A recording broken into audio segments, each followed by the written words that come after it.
Hey empowered couples, in this video what you're going to take away is how to fight smarter and avoid the most common argument patterns in your relationship. Because if you think about it, you can love each other a lot and still be destructive fighters in your relationship. So this video is for you if you feel like you can shorten your arguments, you want to end destructive patterns in your arguments, or you just want those disagreements to bring you closer together rather than tear you apart as a couple. The truth is you've probably experienced some scenario like this, and place yourself.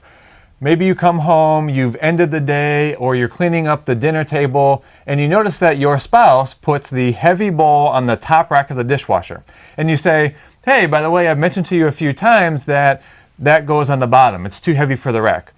You know, how often do I have to tell you the same thing? I've told you this before. Why can't you just listen to the things I'm saying? I feel like you don't ever listen to me. You know what? You're exactly like your mother. And all of a sudden, because of the emotions that started to get triggered, you go down this path that's way more destructive than what the thing started out as. It was about a dishwasher, and now here you're talking about something so personal, so significant about being like their mother, and you're so much more destructive primarily because of your pattern of your arguments in your relationship. So what if, rather than your arguments going like this... Do you know what the definition of insanity is? No. Do you? Fault that you don't feel satisfied. Everything is my fault? Is that what you're saying? They could go so much easier, something like this.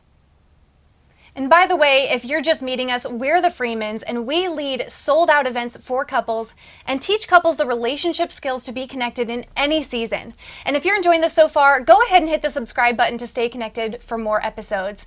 So before we get into the 2 points to fight smarter in those times of a disagreement, let's actually hit the streets and talk to couples about their experience with communication in this episode of Relationship Street Talk. Well, welcome to Relationship Street Talk. We figured, you know what, let's be out here by Apple, because people are always at Apple, all times, all days, no matter what day it is, New Year's Day, Christmas Day, people are always at Apple.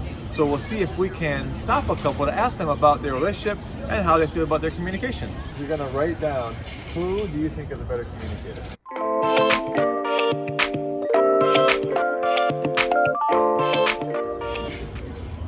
So who's a better communicator?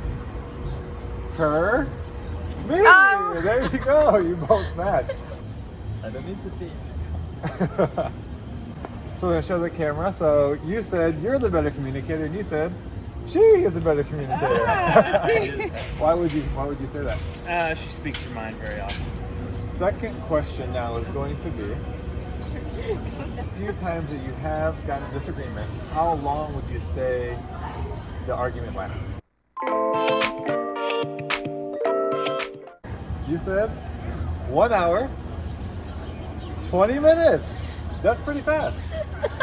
So you said less than 5 minutes, and you said less than 30 minutes. A little off. What would you say has you both be able to get through these arguments so quick, less than an hour?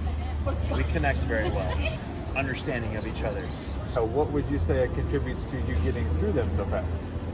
Which actually you don't. It takes you longer. And most of the time it's not about us actually arguing. We never argue about each other. It's about somebody else. So. We know that our relationship is more important than a little argument. Best way we could have stopped this show? I think that was beautiful what you said. Thank you for being on the show. All right. Well, thank you so much for being on our show. You're welcome. Now, we love hitting the streets to talk with couples authentically about their relationship. And two things stood out from that session in Relationship Street Talk. When asked the question of who is a better communicator in your relationship, right, both men said who? The wife was a better communicator, and the wives said that they were. And this was funny, so we asked them, well, why would you say that who was a better communicator? What does that actually mean to you?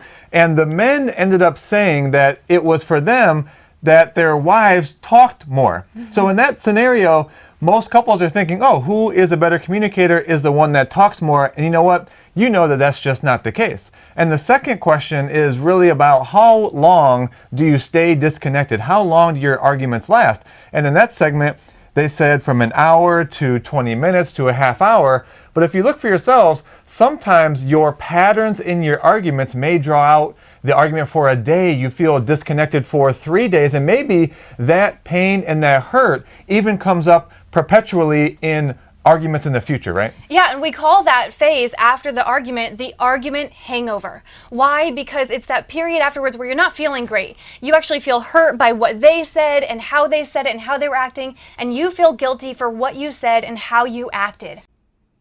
There's a pain goes on and on.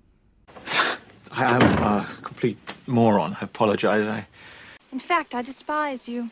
It's just like Thanksgiving a few years ago. Yeah, it reminds me of like 3 years ago. So we were having a great Thanksgiving with the family. We had a whole lot of desserts. There was pecan pie, pumpkin cupcakes, everything. And I have to say, I loved it initially. Jocelyn just went all in on the desserts, right? I bet at least 4 pieces. And in the moment, it seemed like a good idea. It seemed like this is really feeling good. It's tasting great. But I wasn't anticipating the food hangover I was going to be experiencing after. So it felt good in the moment and didn't feel great afterwards. That can happen in your disagreements, right? In the moment, you might feel triggered, so you're like, I'm going to say that little jab, or I'm going to leave the room because that's what feels good right now. Not thinking about the hangover that you'll feel afterwards. If you think about it, there's been those times where a whole Saturday afternoon was ruined. You felt disconnected, you weren't wanting to talk, you weren't wanting to spend time around, you didn't feel great yourself.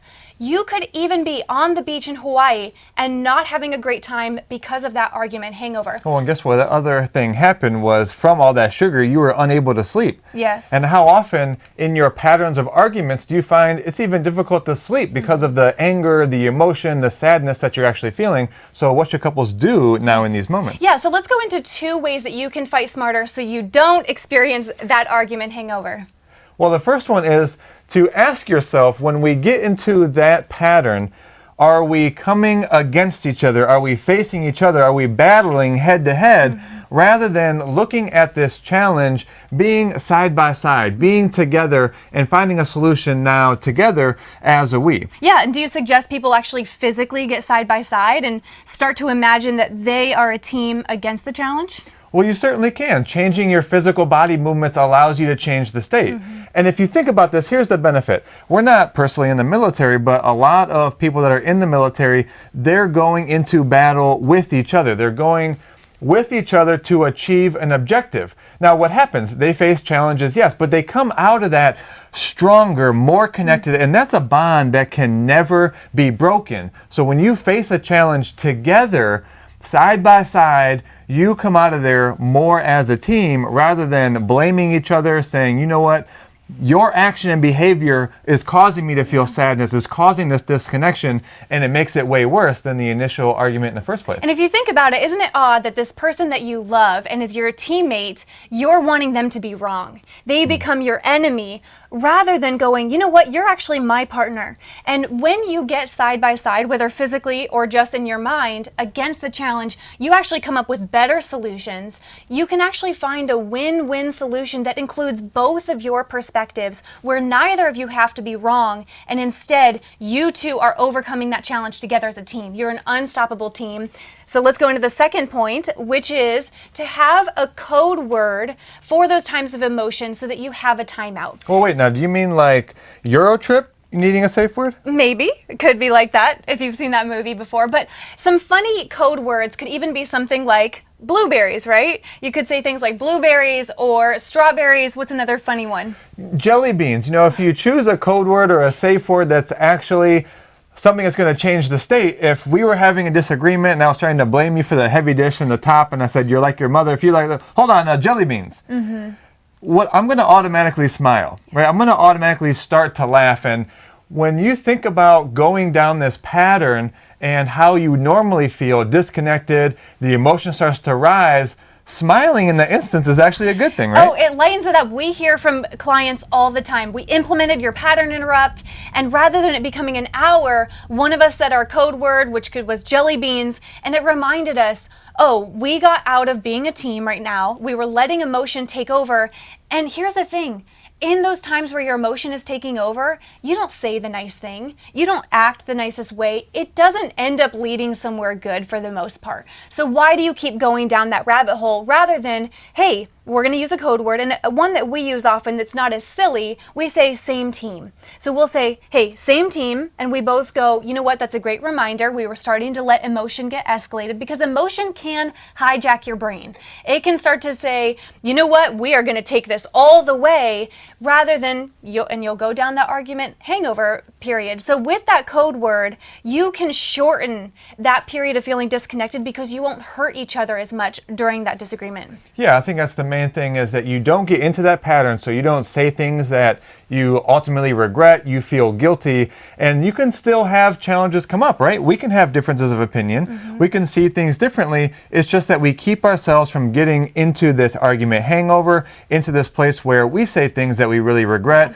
ultimately leading to maybe some resentment, some contempt, and actually making some irreparable damage into the relationship. So using the code word, one of the skills we want you to take away, and saying something like same team can also remind you of the first point of being a we, of seeing this challenge side by side, going into a challenge as a team, not face to face. We're battling this out. So those are the 2 points of how you can fight smarter and avoid the most common argument patterns in your relationship. So we hope you enjoyed this episode. Make sure that you write in the comments your takeaways. Make sure you're subscribed for future episodes. We have a lot more coming for you. We're the Freemans, and we had a great time with you today.